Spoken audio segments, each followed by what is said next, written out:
વિદ્યાર્થી મિત્રો, આપણે ગયા લેક્ચરમાં ભારતમાં કૃષિ ક્ષેત્રે આવેલા સુધારા વિશે વાત કરી. આજે આપણે કૃષિ ક્ષેત્રે આવેલા ટેકનિકલ સુધારા વિશે વિશેષમાં માહિતી મેળવીશું. આપણે છેલ્લા વિડીયો લેક્ચરમાં જોયું કે ભારતની અંદર ખેતીના સાધનો, બિયારણો અને ખાતર બાબતોમાં જે કાંઈ સુધારાઓ થયા એ સુધારાને ટેકનિકલ સુધારા તરીકે ઓળખવામાં આવે છે. જેમાં ખાસ કરીને સિંચાઈ ક્ષેત્રે ઘણા બધા સુધારા થયા. જેમ કે આપણે જોયું કે એક સમયે ખેતીમાં સિંચાઈ માટે કોસ અને રેંટનો ઉપયોગ કરવામાં આવતો હતો, જેના સ્થાને વર્તમાન સમયમાં સબમર્સિબલ પંપ, મોનોબ્લોક પંપ અને સોલાર પંપ વાપરવામાં આવે છે. એટલે કે સિંચાઈની સુવિધાઓમાં ખૂબ સારી ઉપલબ્ધિઓ છે, ખૂબ સારા પરિવર્તન આવ્યા. એક સમય એવો હતો કે જ્યારે સિંચાઈ માટે બળદ વડે કૂવામાંથી પાણી બહાર કાઢવામાં આવતું અને એના માટેનું એક સાધન હતું જેને કહેવામાં આવતું હતું કોસ. ચામડાની મશકને પાણીમાં નાખી અને દોરડા વડે બળદ સાથે બાંધીને કૂવામાંથી પાણી બહાર કાઢવામાં આવતું. તો આ પ્રકારના સાધનોનો ઉપયોગ સિંચાઈ માટે થતો, પરંતુ વર્તમાન સમયમાં એમાં ઘણા બધા ફેરફારો થતા જોવા મળ્યા. Submersible pump, monoblock pump, solar pump, આ બધી વસ્તુઓના ઉપયોગ થકી આજે સિંચાઈ ક્ષેત્રે ખૂબ સારો એવો વિકાસ થયો. આ ઉપરાંત ઓછા પાણીથી વધુ પાક લઈ શકાય એવી સિંચાઈ પદ્ધતિઓ આવી, જેમ કે ટપક સિંચાઈ પદ્ધતિ અને ફુવારા પદ્ધતિ. આ ટપક સિંચાઈ પદ્ધતિ અને ફુવારા પદ્ધતિ દ્વારા પણ સિંચાઈની અંદર ખૂબ સારો ફેરફાર થયો અને ઓછા પાણીએ વધારે ઉત્પાદન મેળવી શકાય. કઈ રીતે? આપણે બધા જાણીએ છીએ કે ખેતરની અંદર વાવેલા પાકની જે લાઈન હોય એ વાવેલા પાકની લાઈન કે જ્યાં માત્ર એમના મૂળને પાણી જોતું હોય છે, પરંતુ આપણે જ્યારે સિંચાઈ કરીએ ત્યારે મૂળ સિવાય અન્યત્ર બધી જગ્યાએ પાણી જતું હોય છે. તો આવું ન થાય એ માટે ટપક સિંચાઈ પદ્ધતિ અપનાવવામાં આવી. છોડના થડમાં એક લાઈન પાથરી દેવામાં આવે છે, એક ડ્રીપ પાથરી દેવામાં આવે છે કે જે છોડનો થડ હોય ત્યાં એક છેદ કરેલો હોય અને ત્યાંથી ખેતરના અંદરથી કનેક્શન કરેલું પાણી છે એ પાઇપલાઇન દ્વારા છોડના થળીએ ટીપા દ્વારા પડે એ ટપક સિંચાઈ પદ્ધતિ.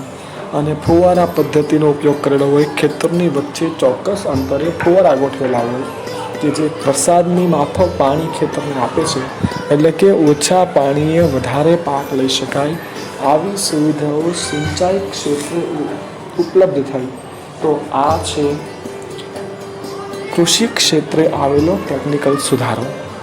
આ ઉપરાંત આજના ખેડૂતોએ સુધારેલા બિયારણ, જેમાં બીજ સંકરણની જાતનો ઉપયોગ કરવા લાગ્યા છે.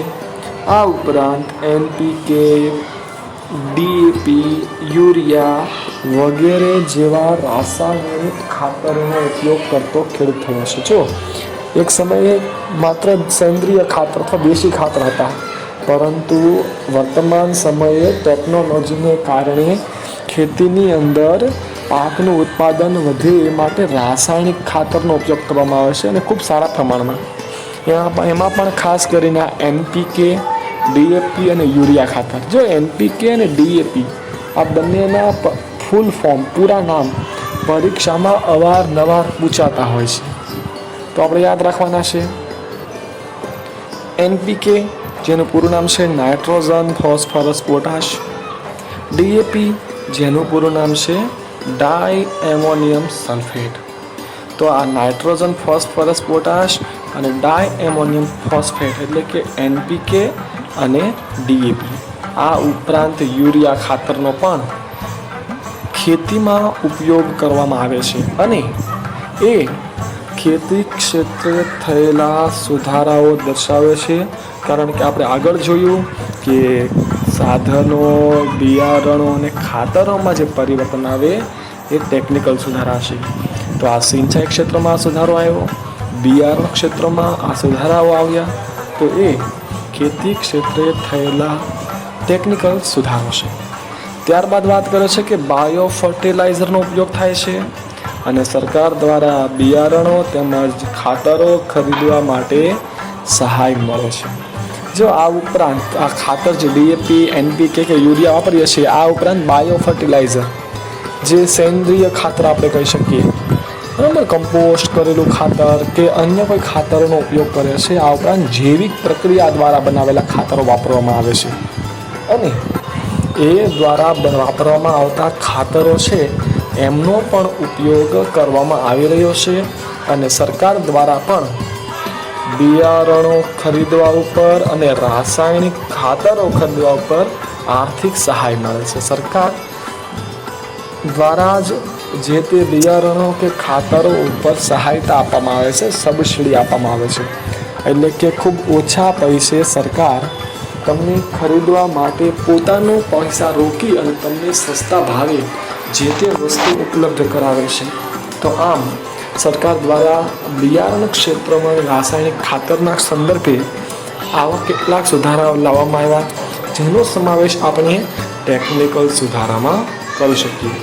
ત્યારબાદ કહે છે કે ખેડૂત તેના પાકને કીટકો અને રોગોથી બચાવવા કીટનાશક અને જંતુનાશક દવાઓ તેમજ બાયો કંટ્રોલ નિયંત્રણનો ઉપયોગ કરે છે. સરકાર આ અંગે માહિતી અને માર્ગદર્શન તથા આર્થિક મદદ પણ આપે છે.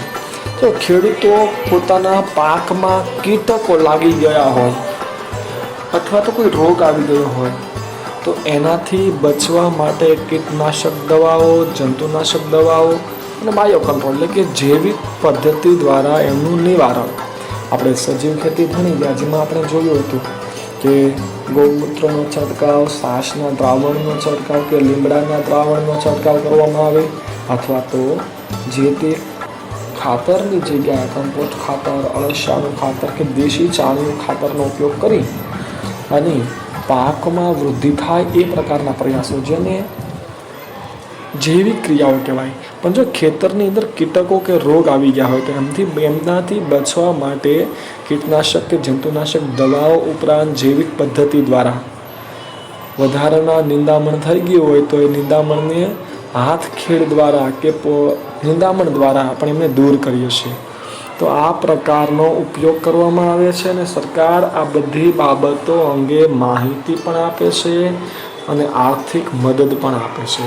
તો સરકાર આ બધી વસ્તુથી આપણને માહિતગાર કરે છે, ઉપરાંત આર્થિક મદદ પણ કરે છે. તો આ રીતે ટેકનિકલ સુધારાઓ ભારતમાં થયા. ત્યારબાદનો ટેકનિકલ સુધારો જોઈએ તો ખેડૂતને પોતાના ખેતી ક્ષેત્રના જ્ઞાનથી વાકેફ કરાવે છે. અલગ અલગ માધ્યમો દ્વારા, અલગ અલગ પદ્ધતિ દ્વારા કે અલગ અલગ સુવિધાઓ દ્વારા સરકાર ખેડૂતોને પોતાના વિશે અનુલક્ષીને જે તે બાબતોની માહિતી પૂરી પડી રહે એ માટેના પ્રયાસ કરે છે. કઈ રીતે? તો જો ખેડૂતોને વર્તમાન પત્રો, આકાશવાણી, દૂરદર્શન, ડીડી કિસાન ચેનલ, મોબાઈલ પર કિસાન SMS, ટોલ ફ્રી નંબર 180018015551 જેને કિસાન કોલ સેન્ટર કહેવામાં આવે છે. તો કિસાન કોલ સેન્ટર સરકાર દ્વારા ખેડૂતો માટે વેબ પોર્ટલ, આઈ ખેડૂત, એગ્રી માર્કેટ જેવી એપ્લિકેશનો બનાવીને કૃષિને વૈજ્ઞાનિક પદ્ધતિ વડે માર્ગદર્શન આપવાનું કામ સરકાર દ્વારા કરવામાં આવ્યું. જો જે વસ્તુથી ખેડૂત માહિતગાર નથી, જે વ્યક્તિનું જ્ઞાન પૂરતા પ્રમાણમાં ખેડૂત ધરાવતો નથી, એમને પૂરતા પ્રમાણમાં જ્ઞાન મળી રહે એ માટે સરકાર દ્વારા પ્રયાસ કરવામાં આવ્યા. અને વર્તમાનપત્રો, આકાશવાણી, દૂરદર્શન, ડીડી કિસાન ચેનલ, મોબાઈલ દ્વારા કે વેબ પોર્ટલ દ્વારા, આ ટોલ ફ્રી નંબર દ્વારા કે અલગ અલગ એન્ડ્રોઈડ એપ્લિકેશન દ્વારા સતત માહિતગાર રાખવામાં આવે છે કે જેથી કરીને કૃષિ ક્ષેત્રે વૈજ્ઞાનિક પદ્ધતિઓનું માર્ગદર્શન ખેડૂતો મેળવી શકે. તો આ પણ ટેકનોલોજી ક્ષેત્રે આવેલો એક સુધારો કે જે કૃષિ ક્ષેત્રે બહુ કારગર નીવડ્યો. તો આ વસ્તુ પણ ખાસ યાદ રાખવી અને એમાં પણ ખાસ કરીને ટોલ ફ્રી નંબર જો આપણા 10મા ધોરણના સામાજિક વિજ્ઞાનના પાઠ્યપુસ્તકમાં 4 થી 5 એવા ટોલ ફ્રી નંબરો છે જે અવારનવાર પરીક્ષામાં પણ પૂછાતા હોય છે, જેના વિશે આપણે સમજવાનું છે. તો ખાસ આ ટોલ ફ્રી નંબર 1800-180-1551 આપણે યાદ રાખવાનું છે કે આ કિસાન સેન્ટરનો ટોલ ફ્રી નંબર છે કે જેમાં વ્યક્તિ કે ખેડૂત પોતાની ભાષામાં ગમે ત્યારે પોતાની ખેતીલક્ષી મૂંઝવતા પ્રશ્નોનું સમાધાન મેળવી શકે. તો આ પ્રકારના પ્રયાસો સરકાર દ્વારા કરવામાં આવ્યા. આ ઉપરાંત દરેક જિલ્લાએ ખેડૂત તાલીમ કેન્દ્રોની સ્થાપના કરવામાં આવી કે જેમાં ખેડૂતોને ખેતી ક્ષેત્રે પ્રશિક્ષિત કરવામાં આવે છે, ખેડૂતોને ખેતીવાડી બાબતે માહિતગાર કરવામાં આવે છે. આ ઉપરાંત કૃષિ ક્ષેત્રે સરકાર દ્વારા થતા સંશોધનો અને નવી ટેકનોલોજીની માહિતી પહોંચે એ માટે દરેક ગામમાં ગ્રામ સેવકોની નિમણૂક કરવામાં આવી. દરેક ગામમાં ખેતીવાડીને લગતી માહિતી, ખેતીવાડી ક્ષેત્રે થયેલા સંશોધનો ખેડૂત પાસે પહોંચે એ માટે સરકાર દ્વારા દરેક ગામની અંદર ગ્રામ સેવકની નિમણૂક કરી. હા, એ વસ્તી મુજબ હોય છે. ઘણી વખત એવું પણ હોય કે કોઈ 2 ગામની વચ્ચે એક ગ્રામ સેવક હોય કે 3 ગામની વચ્ચે પણ એક ગ્રામ સેવક હોય, પણ દરેક ગામના એક ગ્રામ સેવકની નિમણૂક સરકાર દ્વારા કરવામાં આવી છે કે જેના થકી ખેતી ક્ષેત્રે આવતા સુધારાઓ ગ્રામ સેવક દ્વારા ગામડાના ખેડૂતો સુધી પહોંચે. આ ઉપરાંત કુશળ કૃષિવિદ અને કૃષિ વૈજ્ઞાનિકો તૈયાર કરવા માટે, નવા સંશોધનો કરવા માટે લગભગ દરેક રાજ્યમાં યુનિવર્સિટીની સ્થાપના કરવામાં આવી. જો કૃષિ ક્ષેત્રના વિદ્વાનો તૈયાર થાય, કૃષિ સંશોધનો નવા ઊભા થાય, નવા કૃષિ વૈજ્ઞાનિકો મળે દેશને, એ માટે સરકાર દ્વારા, ભારત દેશ દ્વારા દરેક રાજ્યમાં કૃષિ યુનિવર્સિટીની સ્થાપના કરવામાં આવી કે જેના થકી દેશને કુશળ કૃષિવિદ, કૃષિ વૈજ્ઞાનિકો મળી રહે. અને આપણા ગુજરાતમાં પણ કૃષિ યુનિવર્સિટીઓની સ્થાપના કરવામાં આવી. ગુજરાતમાં મુખ્યત્વે કૃષિ યુનિવર્સિટીઓ કેટલી છે? તો કે 4 છે. આ 4 કઈ કઈ? ચલો જોઈએ. ગુજરાતના દાંતીવાડા, જૂનાગઢ, આણંદ અને નવસારી ખાતે કૃષિ યુનિવર્સિટી આવેલી છે. જો ગુજરાતમાં મુખ્યત્વે 4 કઈ કઈ? દાંતીવાડામાં આવી છે સરદાર પટેલ કૃષિ યુનિવર્સિટી. જૂનાગઢમાં આવેલી છે જૂનાગઢ એગ્રીકલ્ચર યુનિવર્સિટી. આણંદમાં આવેલી છે આણંદ એગ્રીકલ્ચર યુનિવર્સિટી અને નવસારીમાં નવસારી એગ્રીકલ્ચર યુનિવર્સિટી. આમ ગુજરાતમાં મુખ્યત્વે 4 કૃષિ યુનિવર્સિટીઓ આવેલી છે કે જ્યાં ખેતી ક્ષેત્રના નવા સંશોધનો દ્વારા નવી વસ્તુ સર્જન કરવામાં આવે છે. આ ઉપરાંત જે તે વિદ્યાર્થીઓ ત્યાં અભ્યાસ કરે અને ખેતી ક્ષેત્રનું વિશેષ જ્ઞાન આપી અને ભારતને કુશળ કૃષિવિદો અને કૃષિ વૈજ્ઞાનિકો આપવામાં આવે છે. તો આ પણ ખેતીવાડી ક્ષેત્રે થયેલો ટેકનિકલ સુધારો છે. કૃષિ ક્ષેત્રે સંશોધન કરવા માટે Indian Council of Agriculture Research અને Department of Agriculture Research and Education નામની 2 સંસ્થાઓ કામ કરે છે. આ બંને સંસ્થાઓના ટૂંકા નામ હોય ICAR પૂછાય અથવા તો DARE. સંસ્થાઓના પૂરા નામ જણાવો તો આપણે યાદ રાખવાનું છે કે ખેતીવાડીને લગતી સંસ્થાઓ છે. ICAR એટલે કે Indian Council of Agriculture Research અને DARE એટલે કે ડિપાર્ટમેન્ટ ઓફ એગ્રીકલ્ચર રિસર્ચ કે જેના થકી કૃષિ ક્ષેત્રે નવા સંશોધનો થાય. સરકાર ખેડૂતને ખેતી માટે વિવિધ પ્રકારની સબસિડીને ઓછા વ્યાજ દરે લોન પણ આપે છે. તો એ પણ ખેતી ક્ષેત્રનો ટેકનિકલ સુધારો. જો સરકાર ખેડૂતોને વિવિધ પ્રકારની સબસિડી આપે છે. સબસિડી કોને કહેવાય? તો મૂળ કિંમતમાંથી અમુક ટકા કિંમત સરકાર ચૂકવે જેથી કરીને ખરીદનાર ખેડૂતને સસ્તું પડે, એને સબસિડી કહેવાય. 100 રૂપિયાની વસ્તુ હું લેવા જાઉં તો એમાં 30 રૂપિયા કે 20 રૂપિયા સરકાર ભોગવે અને બાકીના હું ભોગવું, જેથી કરીને વસ્તુ મને 30% સસ્તી પડે અથવા તો 30% એમાં મને સબસિડી મળે, 20% મળે, એ પ્રમાણે. દરેક વસ્તુમાં અલગ અલગ હોય, પણ સરકાર આ રીતે સબસિડી આપે છે અને ઓછા વ્યાજ દરે લોન આપીને ખેડૂતોને આર્થિક સહાય કરે છે.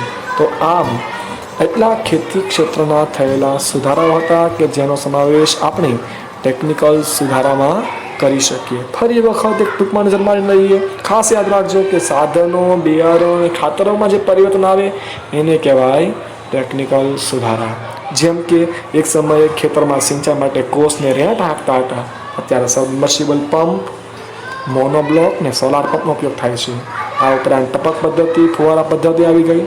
ખેડૂતોને નવા બીજ સંકલન કરેલી જાતો મળે છે. આ ઉપરાંત NPK, DAP અને યુરિયા જેવા ખાતરોનો ઉપયોગ ખેતીમાં વધ્યો. સરકાર દ્વારા બાયો ફર્ટિલાઇઝરનો ઉપયોગ થાય છે અને બિયારણો, રાસાયણિક ખાતરો પણ ખરીદવા માટે સરકાર સહાય કરે છે. કીટકો અને રોગોથી બચવા માટેની કેટલીક સુવિધાઓ સરકાર દ્વારા ઊભી કરવામાં આવી.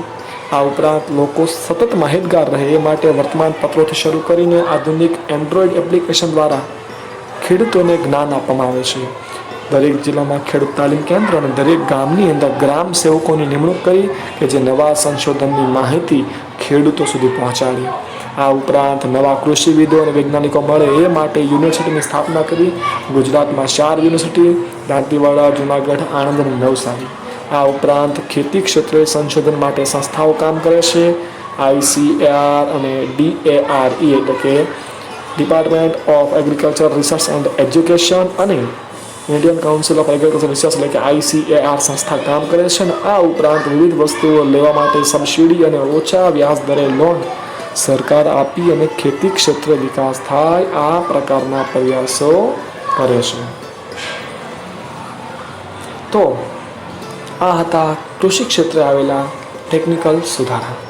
ત્યારબાદ જોઈએ ભારતમાં કૃષિ ક્ષેત્રે થયેલા સંસ્થાગત સુધારાઓ.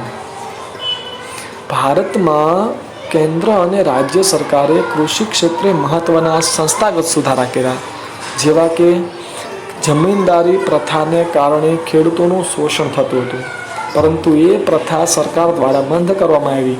ખેડે તેની જમીન આવો ગણોત ધારો જમીન ખેડનારને જમીન માલિકીનો હક આપવામાં આવ્યો, જેથી કરીને ખેતી ક્ષેત્રે કેટલાક પરિવર્તન આવ્યા. જો એક સમય એવો હતો કે ગામની અંદર દરેક વ્યક્તિ પાસે જમીન ના હતી, ગામની અંદર બધા વ્યક્તિ પાસે એ સુવિધાઓ ના હતી. તો કેવી રીતે હતું? તો ખેડૂત ગામની અંદર કોઈ એક જમીનદાર હોય, કોઈ ગામનો મુખી કે ઠાકુર, આપણે ફિલ્મોમાં ને સિરિયલમાં જોતા હોઈએ ને, ગામનો એક મુખી હોય કે ગામનો એક ઠાકુર હોય કે જેની પાસે ગામની મોટા ભાગની મિલકત હોય. એ રીતે વાસ્તવિક રીતે પણ પહેલાંના સમયમાં આવું જોવા મળતું કે ગામની અંદર એક જમીનદાર હોય કે જેની પાસે મોટા ભાગની જમીન હોય, જે ગામના અન્ય મજૂરોને આપી એની પાસે કામ કરાવે અને પૂરતા પ્રમાણમાં વળતર ન આપતા એમની પાસે સતત કામ કરાવ્યા કરે અને પોતે જ ખૂબ પૈસા મેળવે. તો એક સમય આવો ધારો હતો જેને ઘણો ધારો કહેવાતો. તો આ જે વ્યક્તિની જમીન હોય એમને પુષ્કળ લાભ મળતો અને મહેનત કરનારને લાભ ન મળતો, જેને કારણે સરકારે એક નવો ધારો બહાર પાડ્યો, ઘણો ધારો, જે ખેડે એની જમીન. આ સિદ્ધાંતને કારણે ખેડૂતોને જમીન મળી અને જમીનદારોની તાનાશાહી ઘટી, જેને કારણે કૃષિ ક્ષેત્રે આ સંસ્થાકીય સુધારો આવ્યો. ત્યારબાદ જમીન ટોચ મર્યાદા દ્વારા જમીનની અસમાનતા દૂર કરી, જમીનની માલિકીની અસમાનતાઓ દૂર કરવામાં આવી. હવે જમીન ટોચ મર્યાદા શું છે? તો એ કાયદો હતો કે જેમાં નક્કી હતું કે એક વ્યક્તિ પાસે ઓછામાં ઓછી એટલી જ જમીન હોવી જોઈએ. એટલી એટલે કેટલું કોઈ ચોક્કસ માપ નથી અત્યારે મારી પાસે, પણ એક વ્યક્તિ પાસે અમુક માત્રામાં જમીન હોવી જોઈએ, એનાથી વધારે ન રાખી શકે એવો કાયદો એ જમીન ટોચ મર્યાદા હતી. તો જમીન ટોચ મર્યાદા દ્વારા જમીન માલિકીની જે અસમાનતા હતી એમને પણ દૂર કરવામાં આવી. આ ઉપરાંત જમીન એકત્રીકરણ કાર્યક્રમ દ્વારા નાના કદના ખેડાણ વિસ્તારોને એકત્રિત કરવામાં આવ્યા. તો એ પણ ખેતી ક્ષેત્રે થયેલો સંસ્થાગત સુધારો હતો. જમીનનું એકત્રીકરણ કરવામાં આવ્યું, નાના કદના ખેતરોને જોડી અને એક ખેતર બનાવવામાં આવ્યું, જેથી કરીને ખેતી ક્ષેત્રે આ એક સંસ્થાકીય સુધારો આવ્યો. ત્યારબાદ ખેડૂતોને આર્થિક મદદ કરવા માટે કૃષિ ધિરાણ યોજના બનાવાઈ. ખેડૂતોને આર્થિક સહાયતા મળી રહે એ માટે કૃષિ ધિરાણ, ખેડૂતોને ધિરાણ આપવામાં આવે છે. આ ઉપરાંત કિસાન ક્રેડિટ કાર્ડ દ્વારા તેમજ રાષ્ટ્રીયકૃત બેન્કો અને સહકારી બેન્કો દ્વારા સહકારી મંડળી દ્વારા ખેડૂતોને આર્થિક મદદ ચૂકવવામાં આવે છે. જો ખેડૂતોને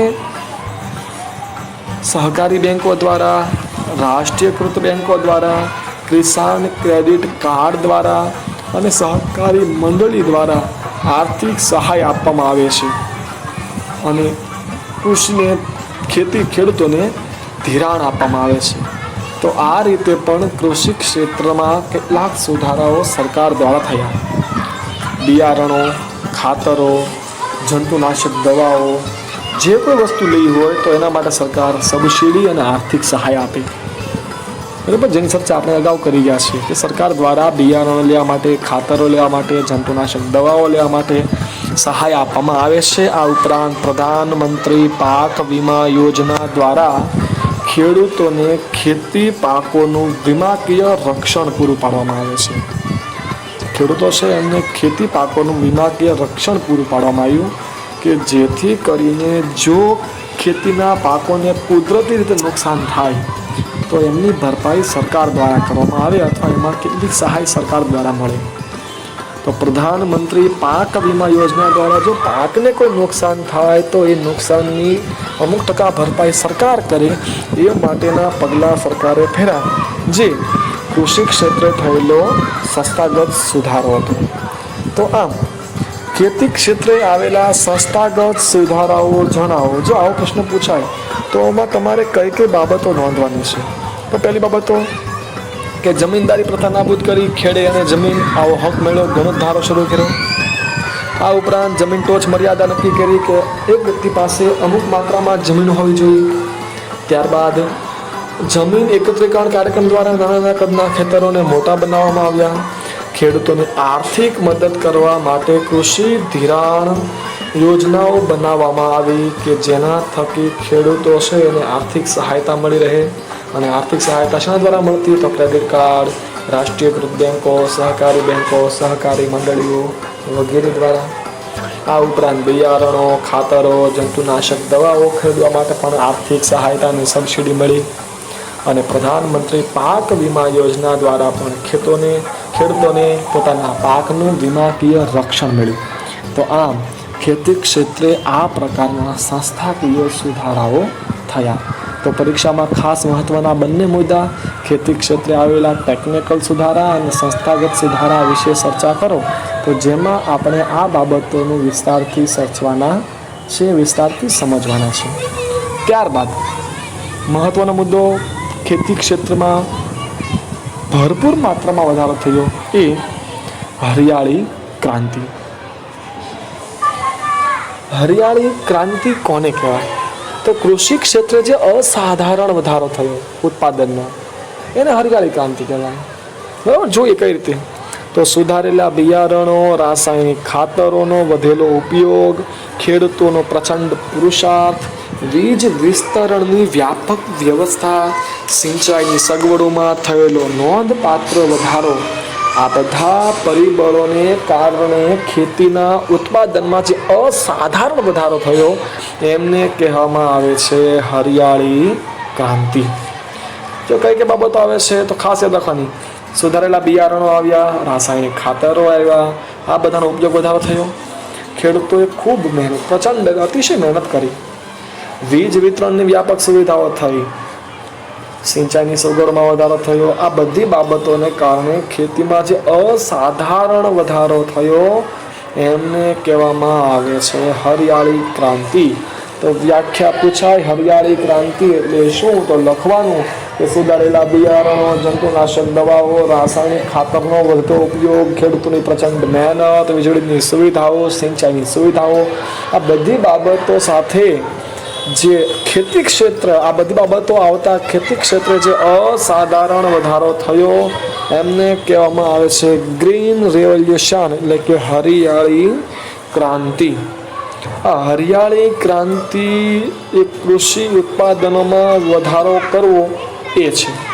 એમનો મુખ્ય ઉદ્દેશ્ય હતો ખેતી ક્ષેત્રે વધારો કરવો, ઉત્પાદનનો ખેતીમાં વધારો કરવો, અને એમાં ભારતને સફળતા પણ મળી.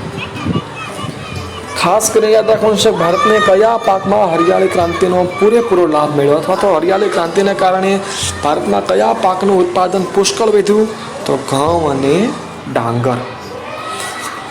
ખેડૂતોને સુધારેલા બિયારણો, વધારે પ્રમાણમાં રાસાયણિક ખાતરો, જંતુનાશક દવાઓ, આ બધાનો ઉપયોગ કરવામાં આવ્યો. આ બધાના ઉપયોગ માટે એમને પ્રેરણા આપવામાં આવી, એમને પ્રેરિત કરવામાં આવ્યા, અને પરિણામે કૃષિ ઉત્પાદનમાં વધારો થયો અને આપણને સફળતા મળી.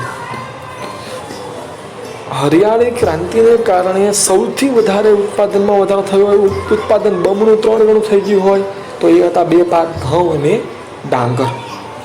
કપાસ, શેરડી, શણ, તેલીબિયા વગેરે જેવા રોકડિયા પાકોમાં પણ વધારો થયો, અને સૌથી વધારે હરિયાળી ક્રાંતિની અસર ડાંગર અને ઘઉંમાં થઈ. દેશમાં જ્યાં પહેલાં ખાદ્ય અનાજની અછત હતી, ત્યાં આજે અનાજનો પર્યાપ્ત જથ્થો મળી રહે છે. એક સમય એવો હતો કે આપણે જે તે ખાદ્ય પદાર્થોને વિદેશમાંથી લાવીને પોતાના માટે ઉપયોગ કરતા હતા, પરંતુ આજે આપણા અન્ન ભંડારોમાં પૂરતા પ્રમાણમાં જથ્થો પડ્યો છે. એટલું જ નહીં, પરંતુ આપણે વિદેશમાં કૃષિ પેદાશોની નિકાસ કરીએ છીએ. તો આ હતો કૃષિ ક્ષેત્રે થયેલો વધારો, હરિયાળી ક્રાંતિ. આ ક્રાંતિ પછી દેશમાં દુષ્કાળની અસરો જણાતી નથી. જો હરિયાળી ક્રાંતિ આવ્યા પછી દેશમાં દુષ્કાળ હોવા છતાં પણ દુષ્કાળની અસર નથી થઈ, કારણ કે જે વર્ષે વરસાદ ન પડે, દુષ્કાળ થાય, એ વર્ષે ભારત પાસે અગાઉ ઉત્પન્ન કરેલું અનાજ ભંડારોમાં પુષ્કળ પ્રમાણમાં ભરેલું હોય છે, જેને કારણે દુષ્કાળની અસર દેખાતી નથી. આ ઉપરાંત જે બફર સ્ટોક બનાવવામાં આવ્યા છે, જેને કારણે અનાજને સરળતાથી સાચવી શકાય છે, અનાજ બગડતું નથી, અને એમનો ઉપયોગ દુષ્કાળના સમયે પૂરતી પ્રમાણમાં કરી શકાય. તો આમ દુષ્કાળની અસર ઘટી. શેના કારણે? તો હરિયાળી ક્રાંતિના કારણે. અન્ન ક્ષેત્રે દેશનું સ્વાવલંબન એ હરિયાળી ક્રાંતિની સીમા ચિહ્નરૂપ ઐતિહાસિક સિદ્ધિ છે. હરિયાળી ક્રાંતિની સીમા ચિહ્ન, કે જ્યાં સીમા આવી જાય એવી ક્રાંતિ કઈ? તો એની સીમા ચિહ્નરૂપ ક્રાંતિ એટલે કે અન્ન ક્ષેત્રે આપણું સ્વાવલંબન, અન્ન માટે આપણે આપણા પર આધારિત થયા, એ જ હરિયાળી ક્રાંતિનું સીમા ચિહ્નરૂપ એક ઉદાહરણ દઈ શકાય. તો હરિયાળી ક્રાંતિ વિશે ટૂંક નોંધ પૂછાય તો કઈ કઈ બાબતો યાદ રાખવાની છે? તો હરિયાળી ક્રાંતિની વ્યાખ્યા. કોને કહેવાય હરિયાળી ક્રાંતિ? તો નવા બિયારણો, દવાઓ અને ખાતરોનો ઉપયોગ વધ્યો. ખેડૂતોએ પ્રચંડ મહેનત કરી. બીજ વિતરણની વ્યાપક વ્યવસ્થા, સિંચાઈમાં સગવડતા થઈ, જેને કારણે ખેતી ક્ષેત્રે અસાધારણ વધારો થયો ઉત્પાદનનો, જેને હરિયાળી ક્રાંતિ કહેવાય. એમનો મુખ્ય ઉદ્દેશ્ય હતો ખેતી ઉત્પાદનમાં વધારો કરવો. સુધારેલા બિયારણો, રાસાયણિક ખાતર અને જંતુનાશક દવાઓનો ઉપયોગ કરવા માટે ખેડૂતોને પ્રેરણા આપવામાં આવી. ખેડૂતોએ ઉપયોગ કર્યો અને હરિયાળી ક્રાંતિ થઈ. ઘઉં અને ડાંગરના પાકમાં પુષ્કળ પ્રમાણમાં ઉત્પાદન વધારો થયો, જ્યારે અન્ય રોકડિયા પાકોમાં પણ ઉત્પાદન સારા પ્રમાણમાં વધ્યું. જ્યાં અનાજની અછત હતી, ત્યાં આજે પર્યાપ્ત જથ્થો ભર્યો છે. દુષ્કાળની અસર પણ ઘટી અને સ્વાવલંબન આપણો દેશ અન્ન ક્ષેત્ર બન્યો. એ જ હરિયાળી ક્રાંતિની સૌથી મોટી સિદ્ધિ છે. પછીનો જે મુદ્દો છે કે જેની ચર્ચા આપણે હવે આપણા આવતા લેક્ચરમાં કરીશું. ધન્યવાદ.